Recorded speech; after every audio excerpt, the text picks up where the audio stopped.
that first generation that came out of Egypt, they had not been transformed by the renewing of their minds.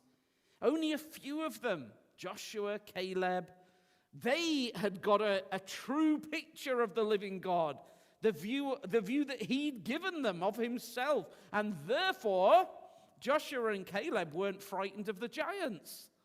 It mattered a great deal what vision of God they had.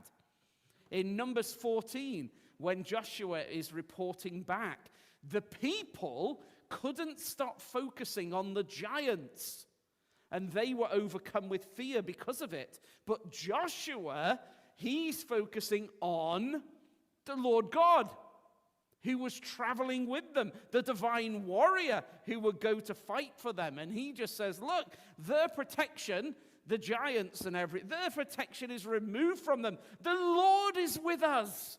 Don't fear them.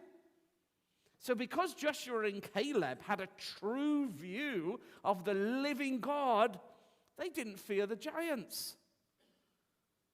And then Caleb later, when you remember he's 80s, he takes a mountain full of them on. How can he do that? How would he even think of doing such a thing? Because he had not created his own image of God. Standing with the Lord God, seated with him in the highest kind of, and then Joshua and Caleb sitting with the living God, they were able to look down on the tiny Canaanite giants.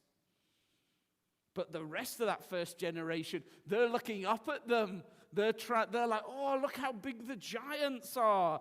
They're so busy looking up at them that they had stopped seeing the glorious Lord God who was traveling with them in a pillar of cloud and fire that connected the heavens and the earth together, far higher than any of these little giants. And yet they're not looking. They only needed to turn around and see the huge pillar of cloud and fire and think, that's big. But they're not doing that. They're saying, oh, look at these giants. They're really big. Well, they're big if you look at them like that. They're tiny compared to this. So there's an important background to this intense concern about making images of God Most High. It wasn't theoretical.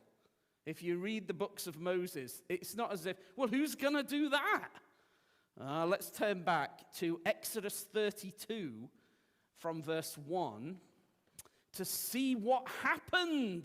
This was not theoretical.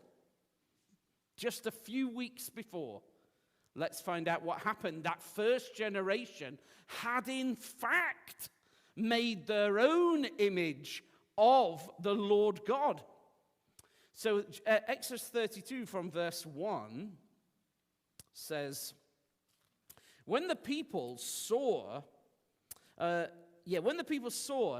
Moses was so long in coming down from the mountain, they gathered around Aaron and said, come, make us gods who will go before us.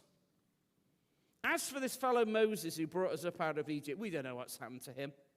Aaron answered them, take off the gold earrings that your wives, your sons, and your daughters are wearing. Bring them to me. So all the people took off their earrings and brought them to Aaron.